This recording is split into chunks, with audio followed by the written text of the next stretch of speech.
നമസ്കാരം. പ്രാദേശിക വാർത്തകൾ വായിക്കുന്നത് ഹക്കിം കൂട്ടായി. പ്രധാന വാർത്തകൾ.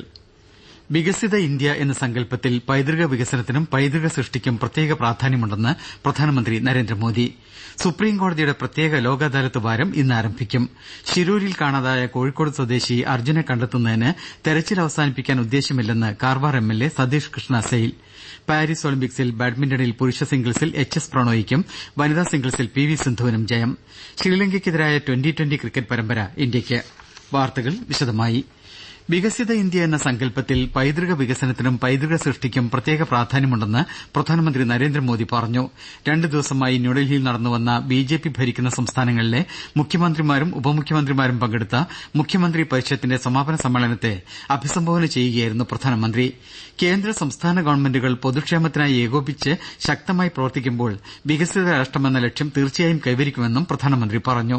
ബിജെപി അധ്യക്ഷൻ ജെ.പി. നദ്ദയും കേന്ദ്രമന്ത്രിമാരും ബിജെപി ഭരിക്കുന്ന സംസ്ഥാനങ്ങളിലെ 13 മുഖ്യമന്ത്രിമാരും 15 ഉപമുഖ്യമന്ത്രിമാരും മുഖ്യമന്ത്രി പരിഷത്തിൽ പങ്കെടുത്തു. ന്യൂനപക്ഷങ്ങളുടെ സമഗ്ര വികസനം ലക്ഷ്യമിട്ടാണ് കേന്ദ്ര ഗവൺമെന്റ് പ്രവർത്തിക്കുന്നതെന്ന് കേന്ദ്ര സഹമന്ത്രി ജോർജ്ജ് കുര്യൻ പറഞ്ഞു. പ്രധാനമന്ത്രിയുടെ സബ്കാ സാത്ത് സബ്കാ വികാസ്, സബ്കാ വിശ്വാസ്, സബ്കാ പ്രയാസ് എന്നീ കാഴ്ചപ്പാടുകളുമായാണ് ഗവൺമെന്റ് മുന്നോട്ട് പോകുന്നതെന്നും അദ്ദേഹം പറഞ്ഞു. ഡൽഹിയിൽ ലോക് സംവർദ്ധൻ പർവിന്റെ സമാപന സമ്മേളനത്തിൽ സംസാരിക്കുകയായിരുന്നു അദ്ദേഹം. ചടങ്ങിൽ പങ്കെടുത്ത കരകൌശല തൊഴിലാളികൾക്ക് ജോർജ്ജ് കുര്യൻ പ്രശംസാപത്രം വിതരണം ചെയ്തു. ദേശീയ വിദ്യാഭ്യാസ നയം 2020 നടപ്പാക്കിയതിന്റെ 4ാം വാർഷികം വിദ്യാഭ്യാസ മന്ത്രാലയത്തിന്റെ നേതൃത്വത്തിൽ അഖില ഭാരതീയ ശിക്ഷാ സമാഗം എന്ന പേരിൽ ഇന്ന് ന്യൂഡൽഹിയിൽ ആഘോഷിക്കും. ദേശീയ വിദ്യാഭ്യാസ നയം നടപ്പാക്കുന്നതിന് നേതൃത്വം നൽകിയ അനുഭവം കേന്ദ്ര വിദ്യാഭ്യാസ മന്ത്രി ധർമ്മേന്ദ്ര പ്രധാൻ ചടങ്ങിൽ പങ്കുവയ്ക്കും. വിവിധ ഇന്ത്യൻ ഭാഷകൾ പഠിക്കാൻ സഹായിക്കുന്ന സമർപ്പിത ടിവി ചാനലുകൾ ഉൾപ്പെടെ വിദ്യാഭ്യാസ വകുപ്പിന്റെ നിരവധി സുപ്രധാന സംരംഭങ്ങളുടെ ഉദ്ഘാടനവും അദ്ദേഹം നിർവഹിക്കും. ഈ വർഷത്തെ കോമൺ യൂണിവേഴ്സിറ്റി എൻട്രൻസ് ടെസ്റ്റ് ഫലം നാഷണൽ ടെസ്റ്റിംഗ് ഏജൻസി പ്രഖ്യാപിച്ചു. രജിസ്റ്റർ ചെയ്ത 14,99,000-ലധികം ഉദ്യോഗാർത്ഥികൾക്കായാണ് പ്രവേശന പരീക്ഷ നടത്തിയത്. കൂടുതൽ വിവരങ്ങൾക്ക് ഉദ്യോഗാർത്ഥികൾ അതത് സർവകലാശാലകളുമായും സ്ഥാപനങ്ങളുമായും ബന്ധപ്പെടണമെന്ന് എൻടിഎ നിർദ്ദേശിച്ചു. സംസ്കരണം, പുനരുപയോഗ ഊർജ്ജം, പെട്രോ കെമിക്കൽ പ്ലാന്റുകൾ തുടങ്ങി വിവിധ മേഖലകളിൽ ഉഭയകക്ഷി നിക്ഷേപത്തിന് വിവിധ സാധ്യതകളെക്കുറിച്ച് ഇന്ത്യയും സൌദി അറേബ്യയും ചർച്ച നടത്തി. ഇന്ത്യ സൌദി അറേബ്യ ഉന്നതതല ടാസ്ക് ഫോഴ്സിന്റെ ആദ്യ യോഗത്തിലായിരുന്നു ചർച്ച. പ്രധാനമന്ത്രിയുടെ പ്രിൻസിപ്പൽ സെക്രട്ടറി പി.കെ. മിശ്രയുടെയും സൌദി ഊർജ്ജ മന്ത്രി Abdulaziz bin Salman bin Abdulaziz Al Saud രാജകുമാരന്റെയും സംയുക്ത അധ്യക്ഷതയിൽ ഓൺലൈനായാണ് യോഗം ചേർന്നത്. ഇരു രാജ്യങ്ങളിലെയും നിക്ഷേപങ്ങൾ പരസ്പര പ്രയോജനകരമായ രീതിയിൽ പ്രോത്സാഹിപ്പിക്കുന്നതിന് ലക്ഷ്യമിട്ട് നടപടികളും യോഗത്തിൽ അവലോകനം ചെയ്തു. സുപ്രീംകോടതിയുടെ പ്രത്യേക ലോക് അദാലത്ത് വാരം ഇന്ന് ആരംഭിക്കും. സുപ്രീംകോടതിയുടെ 75ാം വാർഷികത്തിന്റെ ഭാഗമായാണ് അടുത്ത മാസം 3 വരെ ലോക് അദാലത്ത് വാരം ആചരിക്കുന്നത്. ലോക് അദാലത്തുകൾ അല്ലെങ്കിൽ ജനകീയ കോടതികൾ എല്ലാവർക്കും പ്രാപ്യമാകുമെന്നും എളുപ്പത്തിലും ചെലവ് കുറഞ്ഞതുമായ നീതി ലഭ്യമാക്കുമെന്നും സുപ്രീംകോടതി ജഡ്ജി ജസ്റ്റിസ് ഋഷികേശ് റോയ് ആകാശവാണി ന്യൂസിന് അനുവദിച്ച പ്രത്യേക അഭിമുഖത്തിൽ പറഞ്ഞു. ലോക് അദാലത്തുകൾ പാസാക്കുന്ന വിധികൾ അന്തിമമാണെന്നും മേൽക്കോടതികളിൽ അപ്പീൽ നൽകാനോ ചോദ്യം ചെയ്യാനോ കഴിയില്ലെന്നും അദ്ദേഹം വ്യക്തമാക്കി. പൌരന്മാർക്ക് സാധ്യമായ രീതിയിൽ ഏറ്റവും ലളിതവും വേഗത്തിലുള്ളതുമായ നീതി ലഭ്യമാക്കാനാണ് ഈ സംരംഭം ലക്ഷ്യമിടുന്നതെന്നും ജസ്റ്റിസ് റോയ് അറിയിച്ചു. ശിരൂരിൽ കാണാതായ കോഴിക്കോട് സ്വദേശി അർജുനെ കണ്ടെത്തുന്നതിന് തെരച്ചിൽ അവസാനിപ്പിക്കാൻ കർണാടക ഗവൺമെന്റിന് ഉദ്ദേശ്യമില്ലെന്ന് കാർവാർ എംഎൽഎ സതീഷ് കൃഷ്ണ സെയിൽ അറിയിച്ചു. കാലാവസ്ഥ അനുകൂലമാണെങ്കിൽ തെരച്ചിൽ തുടരുമെന്നും അദ്ദേഹം പറഞ്ഞു. തെരച്ചിൽ നടത്തുന്നതിന് ഡ്രഡ്ജിംഗ് യന്ത്രം തൃശൂരിൽ നിന്ന് കൊണ്ടുവരും. ആഗ്രോ ഡ്രഡ്ജ് ക്രാഫ്റ്റ് മെഷീൻ ഓപ്പറേറ്റർമാർ ശിരൂരിലെത്തി കാർഷിക സർവകലാശാലയുടെ ബാർജ് നദിയിൽ ഉറപ്പിച്ച് നിർത്താനാവുമോ എന്ന് പരിശോധിക്കും. ഹിറ്റാച്ചി ബോട്ടിൽ കെട്ടി നിർമ്മിച്ചതാണ് ആഗ്രോ ഡ്രഡ്ജ് ക്രാഫ്റ്റ് മെഷീൻ. കോൾപ്പടവുകളിൽ ചണ്ടിയും ചെളിയും വാരാനാണ് ഇത് ഉപയോഗിക്കുന്നത്. Agro dredge craft മെഷീനെക്കുറിച്ച് Uttara Kannada ജില്ലാ കളക്ടർ തൃശൂർ ജില്ലാ കളക്ടറോട് ഇന്നലെ രാവിലെ വിവരം തേടിയിരുന്നുവെന്നും എംഎൽഎ പറഞ്ഞു. രക്ഷാദൌത്യം നിർത്തിവെക്കരുതെന്നും തുടരണമെന്നും ആവശ്യപ്പെട്ട് മുഖ്യമന്ത്രി പിണറായി വിജയൻ കർണാടക മുഖ്യമന്ത്രി സിദ്ധരാമയ്യയ്ക്ക് കത്തയച്ചിരുന്നു. കാണാതായവർക്കായി തെരച്ചിൽ തുടരണമെന്ന് അർജുന്റെ സഹോദരി ആവശ്യപ്പെട്ടു. ഇതുവരെ നടന്ന പ്രവർത്തനങ്ങളിൽ കുടുംബത്തിന് പരാതിയില്ലെന്നും സാങ്കേതിക സംവിധാനങ്ങൾ പ്രയോജനപ്പെടുത്തണമെന്നും അവർ കോഴിക്കോട്ട് മാധ്യമങ്ങളോട് പറഞ്ഞു. ഉത്തര കന്നഡ ജില്ലയിലെ ശിരൂരിലുണ്ടായ മണ്ണിടിച്ചിലിൽ കാണാതായ അർജുന്റെ വീട്ടിലെത്തി ചെറിയ കുഞ്ഞിന്റെ വീഡിയോ ചിത്രീകരിച്ച യൂട്യൂബ് ചാനലിനെതിരെ സംസ്ഥാന ബാലാവകാശ കമ്മീഷൻ സ്വമേധയാ കേസെടുത്തു. സംഭവത്തെക്കുറിച്ച് കോഴിക്കോട് ജില്ലാ പോലീസ് മേധാവി, ജില്ലാ child protection officer, YouTube channel എന്നിവരിൽ നിന്ന് കമ്മീഷൻ റിപ്പോർട്ട് തേടി. കുഞ്ഞിന്റെ സ്വകാര്യതയിലേക്ക് കടന്നുകയറ്റമാണ് ചാനൽ നടത്തിയിരിക്കുന്നതെന്ന് commission chairperson K V. Manoj Kumar അറിയിച്ചു. കുഞ്ഞിനോട് ആവർത്തിച്ച് അച്ഛനെക്കുറിച്ച് ചോദിക്കുന്നത് ഒഴിവാക്കേണ്ടതായിരുന്നുവെന്നും അദ്ദേഹം പറഞ്ഞു. പ്രാദേശിക വാർത്തകളാണ് കേൾക്കുന്നത്. പാരീസ് ഒളിമ്പിക്സിൽ ബാഡ്മിന്റണിൽ പുരുഷ സിംഗിൾസിൽ HS പ്രണോയിക്കും വനിതാ സിംഗിൾസിൽ PV സിന്ധുവിനും ജയം. രണ്ടാം ദിവസമായ ഇന്നലെ വനിതകളുടെ ഷൂട്ടിംഗിൽ 10 മീറ്റർ എയർ പിസ്റ്റളിൽ വെങ്കല മെഡൽ നേടി മനു ഭാക്കർ ഇന്ത്യയുടെ മെഡൽ പട്ടിക തുറന്നു. ന്യൂസ് ഡെസ്കിൽ നിന്ന് കൂടുതൽ വിവരങ്ങൾ. 10 മീറ്റർ എയർ പിസ്റ്റളിൽ ഇന്ത്യയ്ക്കായി മനു ഭാക്കർ വെങ്കല മെഡൽ നേടിയതോടെയാണ് രാജ്യത്തിന് മെഡൽ വേട്ടയ്ക്ക് തുടക്കം കുറിച്ചത്. ഇതോടെ ഷൂട്ടിംഗിൽ മെഡൽ നേടുന്ന ആദ്യ ഇന്ത്യൻ വനിതാ താരമായി മാറി മനു ഭാക്കർ. 12 വർഷങ്ങൾക്ക് ശേഷമാണ് ഇന്ത്യ ഷൂട്ടിംഗിൽ മെഡൽ സ്വന്തമാക്കുന്നത്. രാഷ്ട്രപതി ദ്രൌപദി മുർമു, ഉപരാഷ്ട്രപതി ജഗ്ദീപ് ധൻഖർ, പ്രധാനമന്ത്രി നരേന്ദ്രമോദി, കേന്ദ്രമന്ത്രി മൻസുഖ് മാണ്ഡവ്യ, മുഖ്യമന്ത്രി പിണറായി വിജയൻ തുടങ്ങിയവർ മനുവിനെ അഭിനന്ദിച്ചു. ഇന്ത്യയ്ക്ക് മെഡൽ പ്രതീക്ഷയുമായി ഷൂട്ടിംഗിൽ 10 മീറ്റർ എയർ റൈഫിൾ പുരുഷ ഫൈനലിൽ അർജുൻ ബാബുദയും വനിതാ ഫൈനലിൽ രമിത ജിൻഡാലും ഇന്ന് ഇറങ്ങും.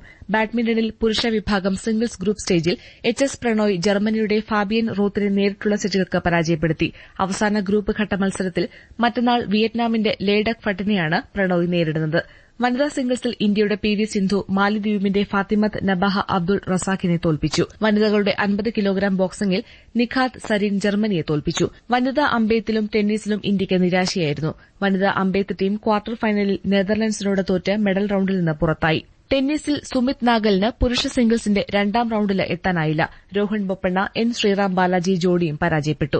നിലവിൽ ഒരു വെങ്കല മെഡൽ നേട്ടത്തോടെ 22ാം സ്ഥാനത്താണ് ഇന്ത്യ.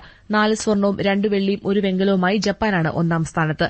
ഇന്ന് ബാഡ്മിന്റണിൽ പുരുഷ ഡബിൾസ് ഗ്രൂപ്പ് സ്റ്റേജിൽ സാത്വിക് സായിരാജ് റെങ്കിറെഡ്ഡി ചിരാഗ് സഖ്യവും വനിതാ ഡബിൾസ് ഗ്രൂപ്പ് സ്റ്റേജിൽ തനിഷ ക്രിസ്റ്റോ അശ്വനി പൊന്നപ്പ സഖ്യം കളത്തിലിറങ്ങും. പുരുഷ സിംഗിൾസ് ഗ്രൂപ്പ് സ്റ്റേജിൽ ലക്ഷ്യ സെന്നും ഇന്ന് മത്സരിക്കും. 10 metre air pistol mixed team യോഗ്യതാ റൌണ്ടിൽ സരബ്ജോത്, മനു ഭാക്കർ, അർജുൻ സിംഗ് ചീമ, ഋതം സംഗ്വാൻ എന്നിവരും ട്രാപ്പ് പുരുഷ യോഗ്യതാ മത്സരത്തിൽ പൃഥ്വിരാജ് ടോണ്ടൈമനും പോരാടും. ടേബിൾ ടെന്നീസിൽ വനിതാ സിംഗിൾസ് റൌണ്ടിൽ ശ്രീജ അകുലയും ഇന്ന് കളത്തിലിറങ്ങും. അമ്പെയ്ത്തിൽ പുരുഷ recurve team quarter final, semi final, സ്വർണ്ണ, വെങ്കല മെഡൽ മത്സരങ്ങളും ഇന്നാണ്.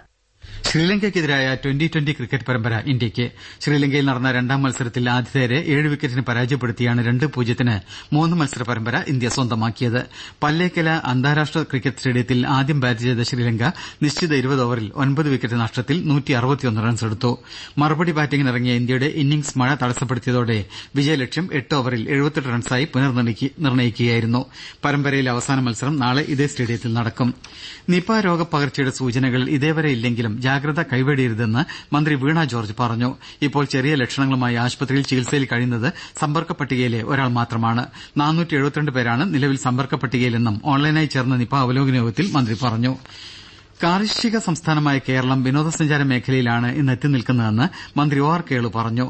പ്രധാന തൊഴിൽ വരുമാന മേഖലയായി വിനോദസഞ്ചാര മേഖല മാറിയെന്നും വിനോദസഞ്ചാര പദ്ധതികളെ നന്നായി പ്രയോജനപ്പെടുത്താൻ കേരളത്തിന് സാധിക്കണമെന്നും മന്ത്രി പറഞ്ഞു. കോഴിക്കോട് തിരുവമ്പാടി ഇലന്തുകടവിൽ 10ാമത് മലബാർ റിവർ ഫെസ്റ്റിവലിന്റെ സമാപന ചടങ്ങ് ഉദ്ഘാടനം ചെയ്യുകയായിരുന്നു മന്ത്രി.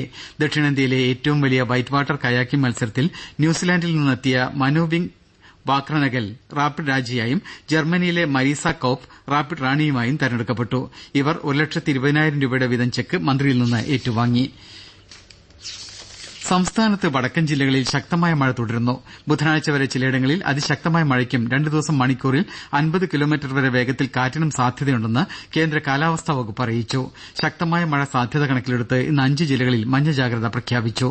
മലപ്പുറം, കോഴിക്കോട്, വയനാട്, കണ്ണൂർ, കാസർകോട് ജില്ലകളിലാണ് ജാഗ്രതാ നിർദ്ദേശം.